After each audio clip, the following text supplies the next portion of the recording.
성경 말씀 요한계시록 13장 11절에서 18절입니다.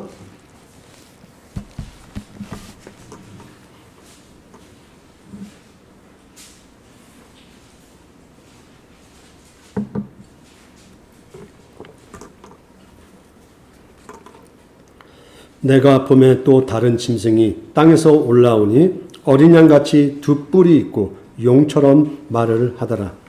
그가 먼저 나온 짐승의 모든 권세를 그 앞에서 행하고 땅과 땅에서 사는 자들을 처음 짐승에게 경배하게 하니 곧 죽게 되었던 상처가 나은 자니라.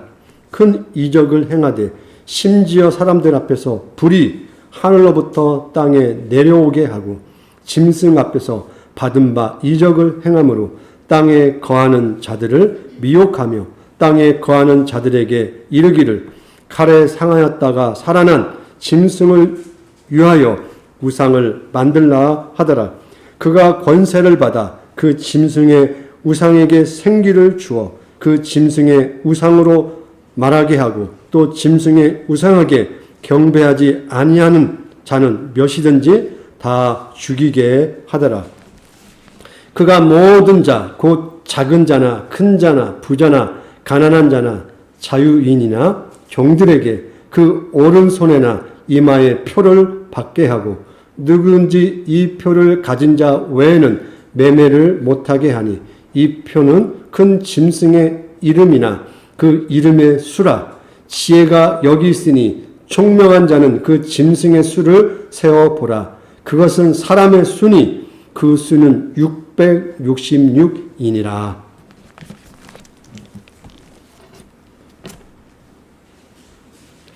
자, 요한계시록은 미래를 예측하고 그 미래에 어떤 일이 일어날 것인지를 맞추도록 하는 안내의 내용이 아니라고 분명히 말씀을 드렸습니다.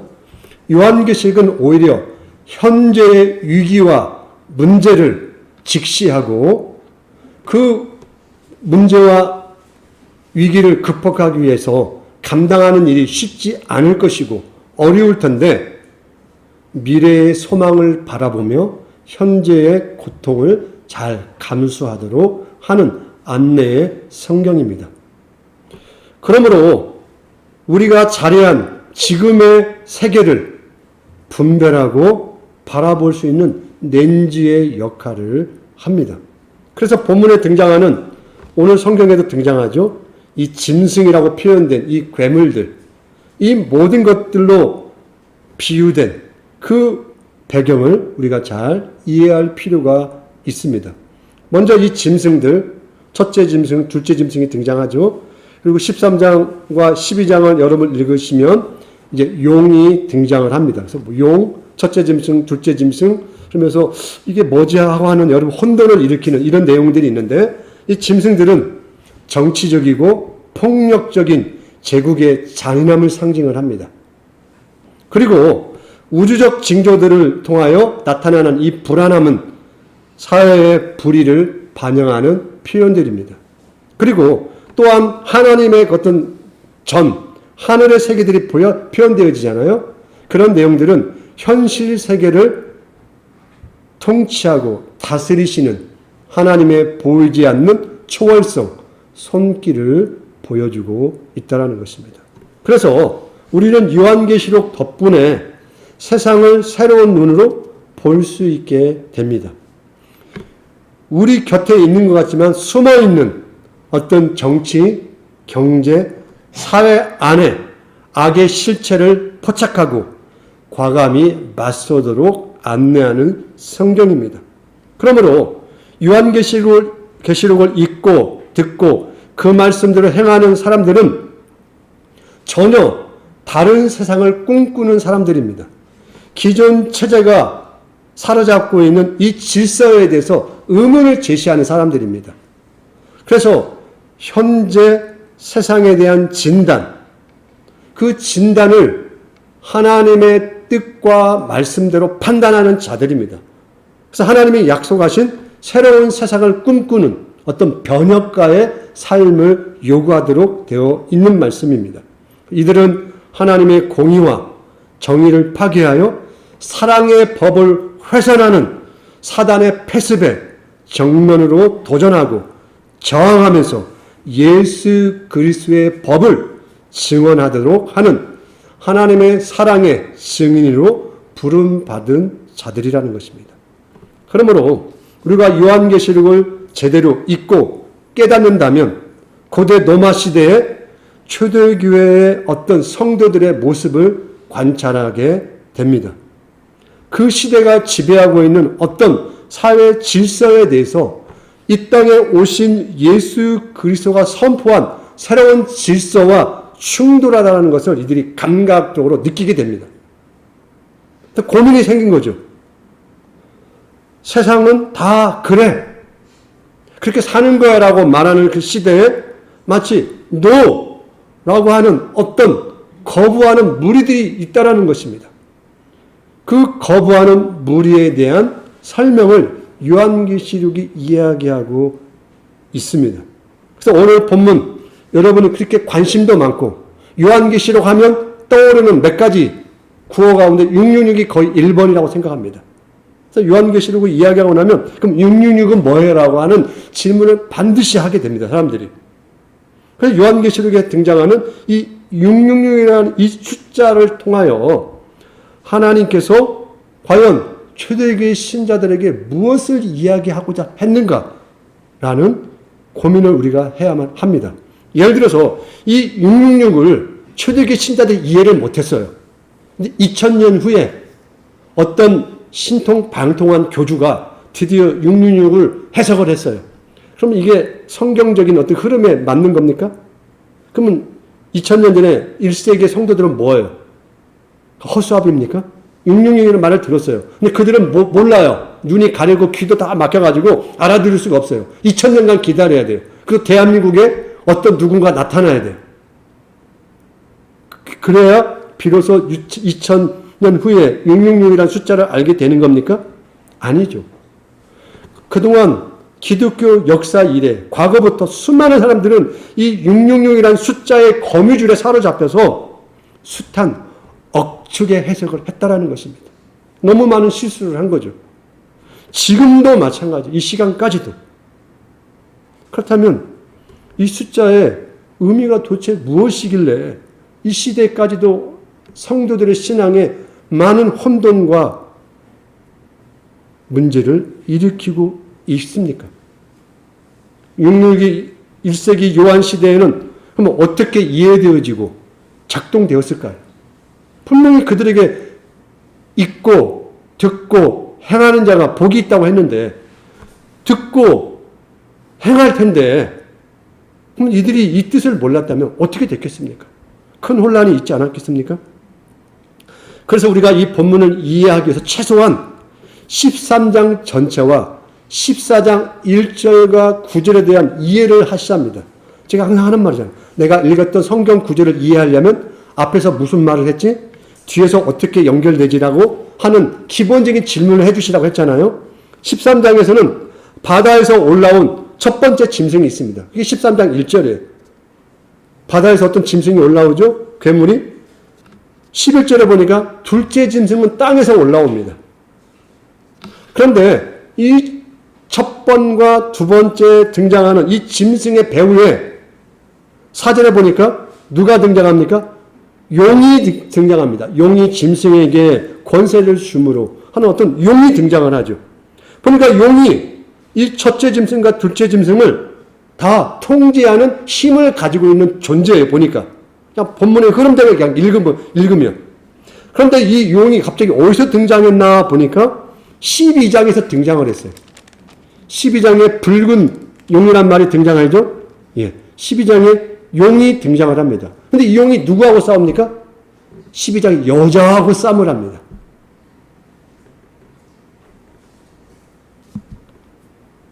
근데 이 여자와 싸우는 이 용이 12장 17절 한번 보시기 바랍니다. 666을 이해하기 위해서는 좀 배경을 이해해야 하니까요. 12장 17절에 하나님의 계명을 지키며 예수의 증거를 가진 자들과 더불어 싸우려고 바다 위에 서 있더라. 결국 하나님의 계명을 지키는 예수의 사람들과 싸우기 위해서 바다에 서 있다라고 서 있습니다. 지금 모래사장에. 그러면 바로 13장은 용이 예수를 믿는 자들을 어떻게 공격할지를 보여주고 싶은 내용인 거예요. 12장에 등장하는 그 여인은 교회를 나타냅니다. 그 부분은 따로 또 설명을 해야겠지만 거기까지 시간이 안 되고요. 그러니까 곧 하나님을 믿는 백성의 무리를 이야기하는 거예요. 근데 그 백성, 하나님의 백성과 싸우기 위해서 지금 용이 어디에 서 있어요? 모래사장에 서 있단 말이에요. 그 싸움의 내용이 지금 13장인 거예요. 이렇게 싸울 거야, 용은. 근데 그 용은 첫째 짐승과 둘째 짐승을 동원해서 이렇게 싸울 거야 라는 이야기를 한다라는 것입니다. 그러면 14장 1절을 보시기 바랍니다. 14장 1절에 보니까 내가 보니 보라 어린 양이 시온산에 섰고 그와 함께 14만 4천 명이 서 있는데 그들의 이마에는 어린 양의 이름과 그 아버지의 이름을 쓴 것이 있더라. 지금 13장 17절에 이마에 666을 받은 사단의 세력이 있는 거잖아요. 그거와 반대된 14장에 인물들이 있는데 그게 14만 4천 명이라고 지금 표현되어 있는 거죠. 그들의 이마에는 어린 양의 이름과 아버지의 이름이 써 있는 거죠. 그러면 전체 문맥의 흐름을 좀 이해하시겠죠? 지금 사단은 하나님의 백성을 공격하고 해하고자 하는 어떤 목적이 있는 거죠. 그리고 하나님의 백성들은 이마에 666이 아닌 어린 양과 하나님의 이름이 있다고 이야기하고 있잖아요. 13장에서는 짐승들이 안 믿는 자들에게 어떤 것을 줘요? 이마와 손에 666이라는 숫자를 통하여 너는 내 거야 라고 인을 치는 거죠. 그러니까 하나님의 백성과 사단의 세력이 지금 충돌하는 장면을 보여주고 있는 거예요. 13장에서 12장에 싸움을 하려고 마지막 장에 있고 그 싸움을 짐승들이 어떻게 하는가, 사단의 세력들이 바로 666이라는 수단을 통하여 하나님의 백성들을 공격하겠다는 거예요. 그러면 우리는 자연스럽게 그러면 666이 무엇이지라는 질문을 하게 되는 거죠. 그런 의미에서. 그래서 수많은 사람들은 이 666을 해석하고자 정말 노력을 많이 했습니다. 그래서 어떤 인물을 가리키기도 하고요. 가장 많이 가리킨 인물이 네로, 로마 황제 네로입니다. 그런데 헬라어로 네론 카이사르인데 이걸 헬라어 문구로 바로 하면 666이 안 나와요. 그걸 히브리어로 번역을 해서 히브리어 알파벳 값으로 이야기해야 666이 나와요. 그럼 또 복잡하죠. 그럼 모든 이름들이 다 이렇게 해서 계산될 수 있나요? 다 만들 수 있어요. 하다못해 과거에 히틀러가 666이다, 교황이 666이다, 수많은 억측들이 있었어요. 물론 그러한 자들이 마치 이 성경에서 등장하는 첫째 짐승과 둘째 짐승과 같은 태도로 어떤 일을 한 건 맞아요. 그러나 역사의 어느 시점에 너야 라고 찝는다라는 것은 성경에서 원하는 답이 아니라는 것입니다. 그러면 왜 666이라는 게 등장했는지라는 것을 이해하기 위해서는 초대교회를 이해를 해야 합니다. 계시록 시대에 소아시아는 로마 황제를 숭배하는 이 일을 국가에 대한 충성으로 인정을 하던 시대입니다. 그래서 로마 황제를 중심으로 각 지역의 총독, 분봉왕, 지방의회, 제국 종교에 종사하는 이방의 제사장들, 그 다음에 그 지역사회를 주름잡는 경제 유력자들, 이들이 한 로마 황제를 중심으로 한 통치 권력에 복종하고자 하는 제국 종교를 만들어낸 거예요. 로마 황제 중심으로. 여기에는 여러 가지 법적 장치와 사회적, 경제적 수단을 동원해서 로마 황제를 중심으로 하는 막강한 제국을 유지했다라는 것입니다. 그래서 각 도시의 축일이라든지 축제일이라든지 어떤 절기, 특별히 소아시아는 그 지역마다 상인조합이 있었어요. 우리가 길드라고 배운 아마 여러분 기억이 나실 겁니다. 상인조합들. 이 모든 그룹들이 축제를 할 때마다 종교, 정치의 중심인 로마 황제에게 경배하도록 요구를 했어요. 또한 로마 황제 옆에 반드시 지역 신들이 반드시 있었어요. 그 지역 신 옆에는 상인조합의 조합마다 해당하는 신들이 또 있었어요. 온 전체가 우상숭배, 황제숭배로 그들의 생각과 마음과 삶을 다 지배하던 시대였어요. 그런데 이때 이런 노마의 질서에 거부한 자들이 생겼다는 것입니다. 첫 번째, 노마 황제가 주가 아닌, 왕이 아닌 새로운 왕이 출현했다라고 이야기한다는 것입니다. 바로 그런 사람들이 예수 믿는 사람이었는데, 그럼 너희들의 왕이 누구야?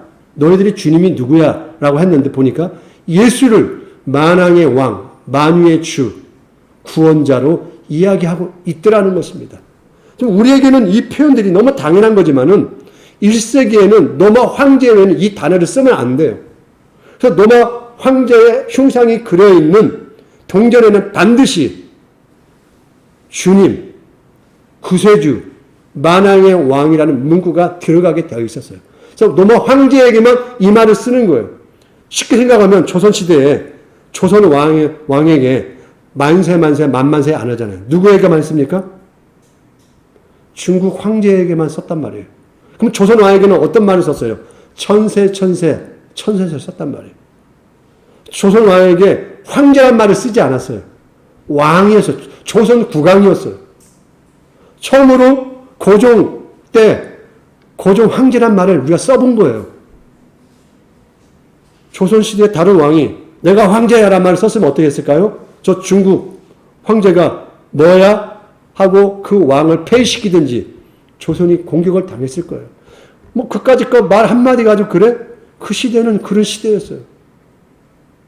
누군가가 그 시대를 통치하고 지배하는지 동전을 통하여 각 지방마다 노마 황제의 흉상을 통하여 이곳의 통치자와 절대 주권자가 누구인가를 보여주었다라는 것입니다. 그래서 노마 황제에게 충성하지 않는 자들을 적발하기 위해서 어떻게 하느냐. 모든 행사와 집회 후에 손과 이마에 낙인이라든지 증표를 받도록 했어요. 왜?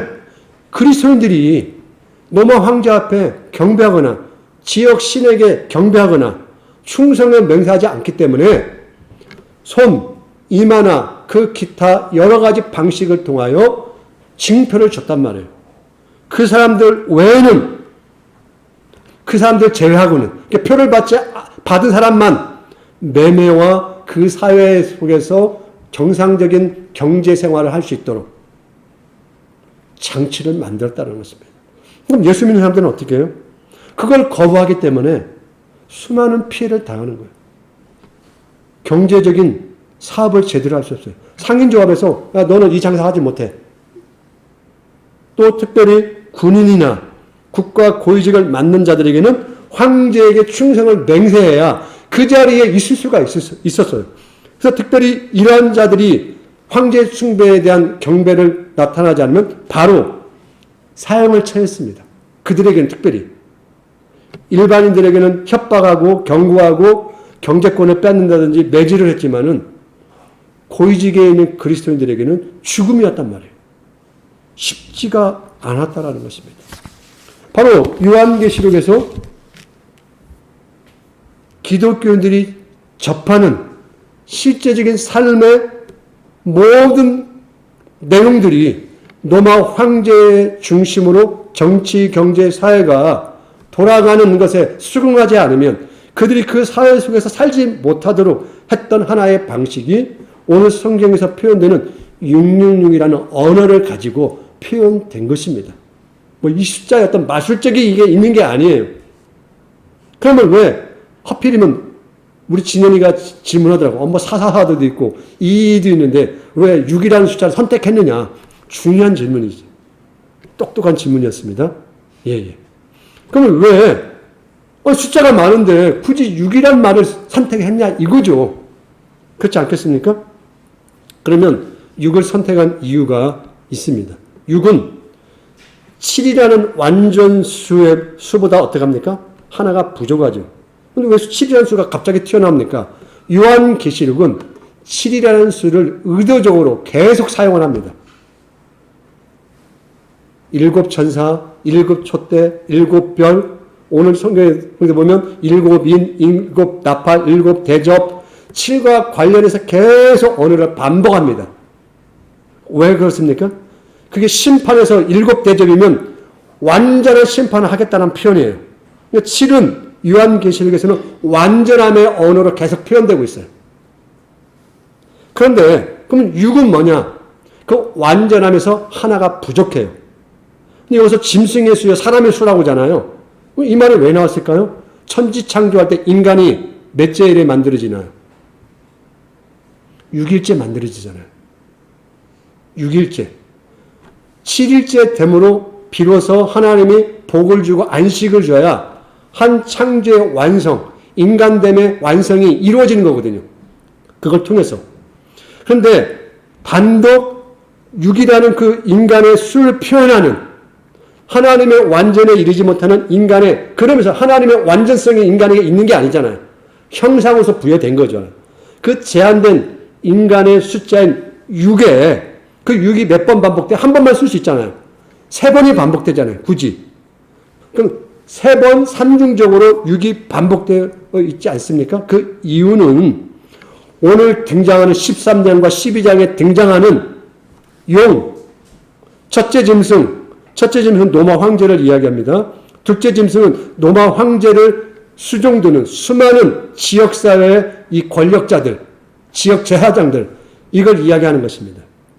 이들이 용, 노마 황제, 어떤 그 총독뿐만 아니라 지역사회의 어떤 권력자들, 세 부류란 말이에요.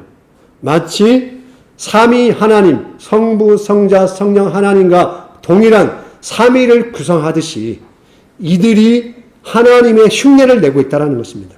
절대 권력을 행사하며 마치 거짓을 7의 완전함에 가까운 것처럼 그들이 불완전함의 거짓 진리로 백성들을 속이고 있다는 의미에서 6이 선택되었고 6이 3번이 표현된 것입니다. 그 7의 완전함과 비교하여 6의 불완전함, 미완성을 표현하는 것입니다. 그럼 이게 무엇을 이야기하고자 하는 걸까요? 요한계시록 안에서 이들이 거짓이라는 것입니다. 하나님의 진리와 무관한 거짓 선지자처럼 하나님의 말씀으로부터 오히려 멀어지게 하는 요소들이 이들 안에 포함되어 있다는 것입니다. 이 내용을 2장 3장에 나와 있는 7교회의 내용을 읽어보시면 알 수가 있는 내용이 거기 다 있는 것입니다. 그래서 이 6, 3번이 등장하는 것은 삼위 하나님, 7을 패러디한 거예요. 한마디 말하면. 흉내낸 거라는 것입니다. 삼위일체의 완전한 실질에는 부족하고 미치지 못하는 666의 한계와 부족함을 지금 성경은 설명하고 있다는 것입니다. 여기에 이 불완전함에, 이 거짓에 속지 말라라는 것입니다. 근데 이걸 받지 않으면 어떻게 해요? 오늘 성경 보니까 어떤 사회생활이 불가능하도록 실제 자기들의 삶에는 너무 고통스러운 결과를 가져오게 된다는 것입니다. 그래서 매매하지 못하게 한다고 하잖아요. 일상의 모든 관계들이 끊어지게 되는 고통을 받게 되는 것입니다. 그러므로 이 짐승들은 비록 하나님의 완전함을 성취하는 것처럼 속이고 마치 하나님의 능력과 권세를 보여주는 것처럼 그들이 온갖 기적을 행할지라도 하나님의 진리의 내용이 아니라는 것입니다. 그러므로 이들이 하나님인 것처럼 거짓으로 자신들을 형상화하고 하나님 위에 더 높은 위대한 권력자인 것처럼 드높일지라도 그들은 미완성이라는 것입니다. 온전하지 못하다는 것입니다. 거짓이라는 것입니다. 바로 이거에 속지 말라라고 초대교회 성도들에게 666이라는 언어를 통하여 설명하고 있는 것입니다. 그러므로 사단적 특징을 지닌 이 두 짐승의 속임으로써 진리를 성공적으로 흉내내는 것처럼 보일지라도 결코 하나님의 진리에 다가갈 수 없는 제한된 거짓임을 깨닫고 하나님의 진리의 말씀에 순종하도록 성도들에게 요구합니다. 그러니까 결국은 무엇입니까? 14만 4천 명 이 성도들의 수를 대표한다고 했잖아요. 이들은 거룩함과 순결함을 지키기 위해서 어떠한 자들입니까? 24 장로들이 대변하듯 또 하나님의 전쟁에서 순교자들이 고통을 호소하듯 죽음으로써 자기들의 믿음을 지킨 신앙의 대변인으로서 하나님의 이름과 어린 양의 이름이 자기 이마에 인침받은 존재로 설명되어 있다는 것입니다. 그러므로 성도들이 짐승의 속임에 맞서 믿음으로 저항하게 됨으로 로마 황제 숭배에 타협하지 아니하고 그들이 만들어낸 폭력과 무질서와 우상 숭배에 물들지 아니하고 오직 거룩과 함께 사는, 특히 초대교회 성도들에게는 이웃사랑에 대한 이 강조가 대단히 중요합니다. 그들과 함께 살아가고 있는 그들 시대의 이웃에게 예수 그리스도를 사랑으로 전하고 그들의 고통과 함께 하도록 부름받은 자들이라는 것입니다. 그러므로 666이 악한 통치자들과 타협하는 제도뿐만 아니라 거짓 예언자들에게 영적으로 적용함으로써 그들이 유혹하는 잘하는 것과 불완전한 자임을 초대교회 성도들은 깨닫게 되었다라는 것입니다. 그들은 오히려 하나님의 이름을 더럽히는 신성 모독적인 악한 짐승으로 설명되어 있다는 것입니다. 그러나 이 666은 어느 시대나 등장하며 인간을 짐승의 삶으로 전락시킬 수 있다는 것입니다. 곧 어떤 한 인물을 가리키기보다도 하나님 앞에 온전한 믿음의 삶을 살지 못하도록 하는 거짓이 있다면 그러한 어떤 한 개인도 포함될 수 있겠죠. 그러한 인격들이 있다면 그러한 자들이 그러한 제도와 질서가 666이라는 것입니다. 초대교회 성도들에게만 해당되는 게 아니라 주님이 오시는 그날까지 거룩한 삶을 옥죄고 방해하고 하나님께 충성하지 못하도록 하는 세상의 악들은 결국 666이라는 것입니다. 이 666이 어렵나요? 그렇지 않죠? 여러분이 매일 신앙생활을 하면서 하나님의 말씀과 여러분의 믿음과 반하는 것들은 666인 거예요. 그러면 우리는 어떤 666을 알아보려고 따로 고민할 필요가 없어요. 여러분에게는 예수의 이름과 하나님의 이름이 여러분의 이마에 인쳐있는 자들이에요. 하나님의 소유라는 거예요. 그러한 자들은, 그러한 하나님의 백성들은 악의 영향력으로부터 보호받을 뿐만 아니라 여러분이 그러한 악의 세력을 이길 수가 있다는 것입니다. 이길 뿐만 아니라 그 승리 가운데 우리 이웃에게 예수 그리스도의 사랑을 전하는 믿음의 소명을 충분히 감당할 수 있다는 것입니다. 그러므로 여러분, 내가 혹시 666의 표를 받지 않을까 두려워하지 마시라. 여러분에게는 예수의 은혜의 피로 인친 하나님의 주권적인 표가 있기 때문에 두려워하지 마시고 이 땅 위에서 세상과 맞서는 하나님을 온전히 섬기는 그 믿음으로 용기 내어 살아가신다면 여러분이 바로 승리하는 믿음의 백성입니다. 그 소망을 가지시고 오늘 하루 주님이 오시는 그날까지 승리하는 삶이 있기를 주의 이름으로 부탁드리겠습니다. 기도하겠습니다. 사랑의 아버지 하나님, 초대교회로부터 오늘 이 시간 우리의 시간까지 수많은 거짓과 수많은 악들이 마치 하나님인 것처럼 힘과 권력과 온갖 것들을 휘두르며 사람들의 마음을 빼앗았지만 우리는 예수 그리스도를 믿는 그 진리에 순종하여 우리 안에 예수 그리스도의 이름과 하나님의 거룩한 성호가 있음을 기억하고 주님이 오시는 그날까지 악의 세력에 대항하며 저항하며 이 세상을 하나님의 말씀과 사랑으로 변혁하는 믿음의 사람으로 살게 하여 주옵소서.